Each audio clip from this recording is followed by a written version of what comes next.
तर ते आज केलेलं असेल तर मला नाही माहिती. मी आज बोलवले होते की त्याच विषयावर. मी 16 तारखेला तुम्हाला सांगितलं होतं की मी त्या जी-आरच्या बद्दल तो चांगला आहे का नाही याच्याबद्दल बोलवून नंतर भूमिका घे.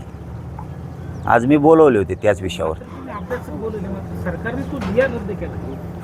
हा मग ते मला माहीत नव्हतं. मग आता का रद्द केला आहे, मग चांगला आहे का ते याच्यावर चर्चा करू आम्ही. का रद्द केला किंवा ठेवायचा का नाही ठेवायचा याच्यावरती चर्चा होईल. पाटील, प्रसाद लाड जेव्हा तुम्हाला भेटून गेले त्यानंतर सरकारचं आणि तुमचं मधल्या काळात काही चर्चा झाली का? हो ना, बोलणं झालं. त्यांचा फोन आला ना. मी म्हणलंच ना, हे बघा मी तुम्हाला काय खोटं बोललो यार जिंदगीत. तुमच्याशी मी प्रामाणिक आहे, माझ्या समाजाशी मी प्रामाणिक आहे, मी काहीच लपून ठेवत नाही.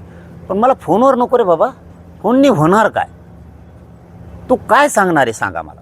हां, तू म्हणणार समजा टाईम लागतोय तर 8 महिने 10 महिने झाले टाईम दिला. तुम्ही म्हणता जी-आर काढायचा तर काढलाय. तुम्ही म्हणता प्रमाणपत्र द्यायला नोंद पाहिजे तर 58 लाख नोंदी निघाल्यात द्यायनात.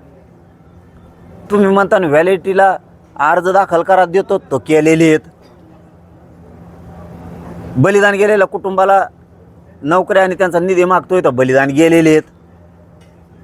तुमचं बोलायला काय जागा आहे? तुमच्याकडे उत्तरं द्यायला सरकारकडे जागाच नाही. त्यांनी मला खिंडीत पकडायला ठरवलं होतं यावेळेस. मी टाकला डाव. त्यांनी खिंडीत पकडलं होतं मला किंवा मला बोलवीत नाही. मुख्यमंत्री टार्गेट केला जातो आणि आपल्या जातीचा मुख्यमंत्री नसून त्याने आरक्षण दिलं, ही भाषा त्यांची. अरे बाबा, आपल्या जातीचा मुख्यमंत्री नाही हां तरी त्याने आरक्षण दिलं. पण तो डोक्यात किडे पडलेत का? तुला दुसरं नाही का कळत? तो आपल्या जातीचा नसून त्याने आरक्षण दिलंय, पण तो आपल्या जातीचा नसून मराठ्याने त्याला मुख्यमंत्री केलं ना. ते नाही का तुझ्या डोक्यात बाबा? पाटील साहेब, आता प्रसाद लाड यांनी एक प्रतिक्रिया दिलेली आहे. त्यांचं म्हणणं असं आहे, मराठा समाजाला न्याय मिळवून देणारे अपेक्षित उत्तर मनोज दादांना मिळेल. मग हायला बसलेलो मी इथेच. मी कुठं चाललोय? हे बघा, मी पुन्हा काय सांगितलं की मी ते विषय मोगस संपविला. त्यांनी डाव टाकला होता भाऊ. आम्हाला बोलवत नाहीत, हे दिलंय ते दिलंय. फक्त लाडांना एवढं जरी कळलं तरी खूप झालं असं माझं म्हणणं आहे. की याच्यात मनातले मनात म्हणले तरी बस. ते मनातले मनात जरी म्हणले तरी बस झालं आमच्यासाठी. की ह्यो करतो ह्यो चुकीचं नाही आहे, देणारा मात्र डाव टाकतोय. आपलाच माणूस चुकीचा आहे म्हणून हे बोलतेत. मनातले मनात म्हणले तरी बस. त्यांचा राजीनामा नको आम्हाला, त्यांचं काय नको. लय झालं तर फक्त येऊन आंदोलनात बसले तरी खूप झालं. उद्या येणार असं म्हणता येते राधाकृष्ण विखे पाटील आणि प्रसाद लाड. तुमच्या दोघे शब्दाचा येणार. विरोध होणार चर्चेला काय? त्यांना आम्ही नाही म्हणलोच नाहीत ना. आणि मनोज दादांचं उपोषण होऊ नये यासाठी मी उद्या विखेंसोबत प्रवास करतोय असं म्हणते. प्रवास करतोय म्हणजे म्हणजे जरांगेंचं उपोषण होऊ नये. मला वाटलं ट्रकने यायला लागलेत प्रवास करतात. तसे होय प्रवास करतात म्हणले इतके दिवस लागणार मग यायला. मला वाटलं आजच निघालेत. कारण बंद केलेत नाही इमान बंद केलेत. तेल मिळत नाही म्हणून. डिझेल वाचा म्हणले आमचे मोदी साहेब, आपले सगळ्यांचे मोदी साहेब सर. ते म्हणले की बंद करून टाका सगळं, इंधन वाचा, तेल वाचा. त्यामुळं मग आता सध्या कोणी एस टीने फिरतं, कोणी त्या याच्या गाडीवर फिरत आहे, त्या लाईटवरच्या आकड्या टाकायच्या गाडीवर, चार्जिंगच्या गाडीवर चालतात आकडा टाकी देत. कुठे गेलं लगेच पिन खुशी देत.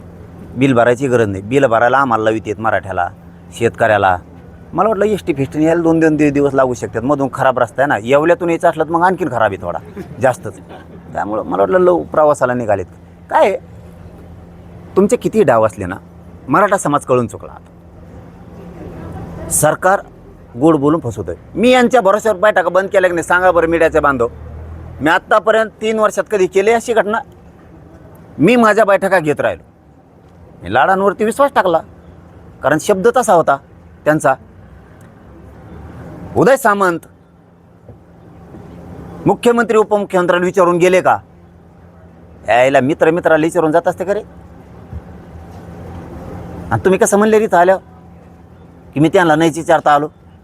मग ते काय नौकर आहेत का? काय शिंदे साहेब लोक तुमचे नौकर आहेत? ते काय बोलता राव?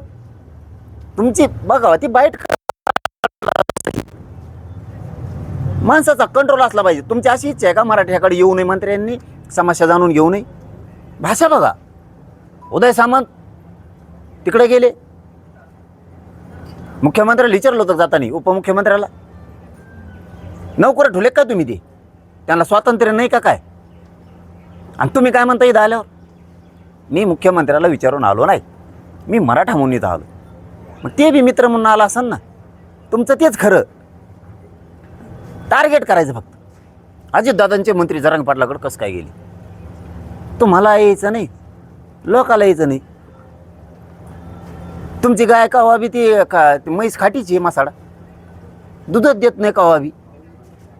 हे लोकांच्या समस्या जाणून घेतात, लोकात जातात, धडाधड कामं करतात, माणसावर माणसं घालतात. शरद पवाराला का बोलले नाही? हे यांचे स्वप्न. नारायण राणेला का बोलले नाही? हे यांचे स्वप्न. अशोक चव्हाणाला का बोलले नाही? हे यांचे स्वप्न. माणसावर माणसं घालायची. आता ते नारायण राणे तुमच्यात आले नसते, तुमचा मागं देवारा झाला असता. म्हणजे यांचं एकदा भागलं ते संपलं. यांचं काम कसं आहे शेवटचं सांगतो, म्हटलं संपितो मी, कारण मी आज फक्त 2 मिनिटात संपवायचं सांगितलं होतं, पण तुम्ही प्रश्न विचारल्यामुळे सुरू झालं.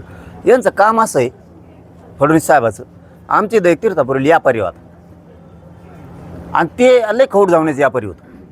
ते कुठं गेलं भाव कमी करायचं, कशाचा बी मालाचा भाव कमी करायचा हमेशा. त्याला ती सवयच होती. असं फडणवीस साहेबाचं काम आहे. त्याला भाव कमी करायचा नाद होता. पण ते पुढं चालून त्याचे दात पडले, बचळ पड. मग आता डॉक्टराकडे जाऊन बसा लागेल ना, ती पर्याय नाही दुसरा. गेला डॉक्टराकडे. आता दात सगळ्याला बसत नाहीत. त्याला थोडे डॉक्टराला घुसा लागते, ते करावं लागतात. मग ते बरोबर त्याला ते बचळ बसायचं, बसिलं बचळ. त्याला बचळ फिचळ बसायचं झालं, पक्क झालं. आणि बचळ बसायचं झाल्यावर खुर्चीवर जाऊन बसला डॉक्टर पुढं. मला किती पैसे झाले? ते मला 8,000. कारण सगळीकडे तेच रेट आहे. ते डॉक्टर 8,000 म्हणणं आणि ते बचळ काढून मला बघे बचळ तू तोपला धांदा. डॉक्टरला काही सुचना ना. आता बचळ बसल्यावर ते दुसऱ्याला बसा ना. आणि यांनी तर काढून ठेवलं बचळ. मग काय करायचं आता? ते म्हणले किती? ते मला 2,500. दि म्हणलं आता तुझं फेकून देऊस तर. तसं काम आहे यांचं फडणवीस साहेबाचं. बचळ बसून घ्यायचं शिंदे साहेबा कोण, अजित दादा कोण, आणि काम झालं घेतो तुपलं बचळ. आता कुठं जातो? तिकडं ठाकरे येऊन द्यायचा नाही माघारी, इकडे हे येऊन द्याय ना. जातो का मासे धरायला म्हणा त्यांना? आता हे असले खौट धावण्याची ती. यांचं एकदा भागलं की लगेच सोडून देते. ते किरीट सोमायचा वापर केला. ते कुंकड पड काय माहिती, नुसतं गोण्या घेऊनच पळत होते. ते ट्रॅक्टर हातोडा एवढा बला हातोडा आला मला, बला हातोडा काय सगळं असे सगळा पाचकाच. ते मुनगटीवर साहेबाचा आधी हवारा केला. दिंडी तेंगडकर साहेब एवढा मोठा नेता आहे, त्याचा पाचका केला. आता लाग ना बोललेले गांडील तवाच लागत त्यांच्या. पटून नाही घेणार ते, हे खरं आहे.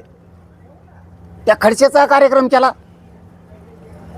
त्यांचे चांगले नेते पाण्यात बुडिले, जे खरे भाजपा चालवत होते. बरं, ह्या माणसाविषयी द्वेष नाही ना आम्हाला. अरे तो देतच नाही, आमचं भांडलं येतो. त्या लाडांना पुढं घातलं, दिलं झुपून. लाडांना पुढं घातलं. कारण मी कशावर म्हणतो ही संभ्रम का काढतोय मी? ते म्हणले होते उदय सामंतांना, तुम्ही मुख्यमंत्री उपमुख्यमंत्र्याला विचारून गेले का? याचा अर्थ हे बिना विचारते येऊ शकत नाही. कारण त्यांचं एक स्टेटमेंट त्याचं, मी बिना मर्जीचं, मला मर्जी नाही आहे, त्यांना विचारल्याशिवाय मी जाऊ शकत नाही. ह्यो शब्द खूप मोठा आहे. यांना स्वतःच्या मर्ज्यासुद्धा नाहीत कुठं जायची. मी माझ्या मर्जीनं जाऊ शकत नाही. तसं मुख्यमंत्र्याला विचारल्याशिवाय येऊ शकत नाही. हे काय म्हणतात, मी मराठा म्हणून आलो. पण त्या मराठा म्हणल्यामुळं आम्हाला त्यांच्याबद्दल स्वाभिमान. यांना बोललं की राग येतो. खरं सांगितलं, अरे द्या ना, आम्ही तुमचं उदं करतो ना. किती वाऱ्या सांगितलं, अरे किती वाऱ्या सांगितलं हे. आम्ही करतो उदं तुमचं. चला, नाही केलं ना त्याच्या मायाला तुम्ही म्हणताल ते. तुम्ही देत नाहीत, मग आम्हाला ती चीड का चिड येते मला ही. आता 4-2 पिलावळ उठणारच. कारण बोलल्याला जमत नाही, द्यायचं तर काही नाही. मराठ्याला दानत ठेवा, अवकात ठेवा, ती द्यायची. मग बोलणं नाही खावा. दानत ठेवायची, ती द्यायची. आणि मग माणसानं बोलणं ऐकून नाही घ्यावा. तुम्हाला द्यायचं नाही, बोलणं ऐकून घ्यायचं नाही. हुकुमशाही लावले काय तुम्ही? मराठ्यापुढे शानपणा करता काय तुम्ही? आम्ही संयमानं 8 महिने झाला ऐकून घेतलंय भाऊ. 8 कसले 10 महिने बरं शब्द नाही काढला, दाखवा ना मला काढल्याला. आजही नाही काढला. आत्ताही फक्त फरक सांगितलाय. हे बचळं काढणे, याला त्याला संपविणे, काय खोटं आहे. असे कित्येक तरी आहेत. तुम्ही दावणे लावून बांधता लवकर. यांना खतखत माहीत नाही.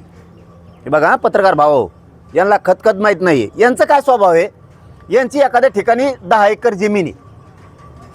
हे काय करतात, 10 एकरच्या शेजारी 100 एकर घेतात.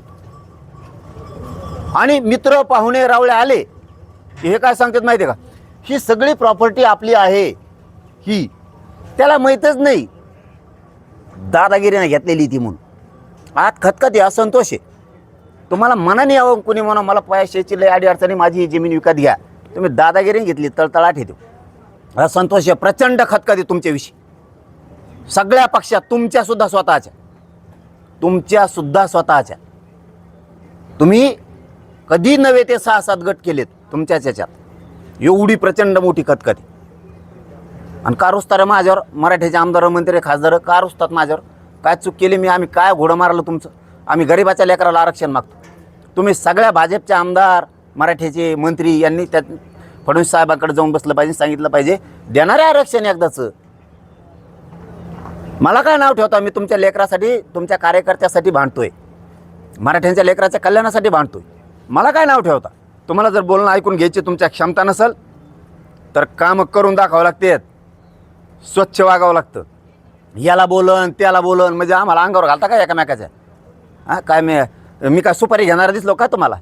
तुम्ही सांगता आणि त्यालाच मी बोलायचं. मी माझ्या मनानं आंदोलन करतो, माझ्या मराठा समाजाच्या मनाने आंदोलन करतोय. मी कोणाच्या पक्षाचं कोणाच्या नेत्याचं आणि फित्याचं ऐकून करत नाही. कोणाची एवढी टप्पर बी नाही. हां आपल्याला सांगून आंदोलन करून घ्यायची, कोणाची टप्पर नाही. आणि उगाच काहीतरी सांगायचं आणि काहीतरी गैरसमज पसरायचा आणि त्याच्यातून मराठ्यात संभ्रम निर्माण करायचा, हे काम करायचं. आता मराठ्याला कळालं.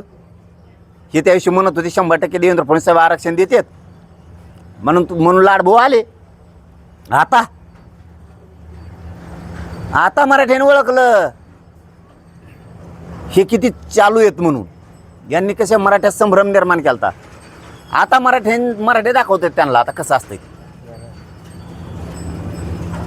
लाट पण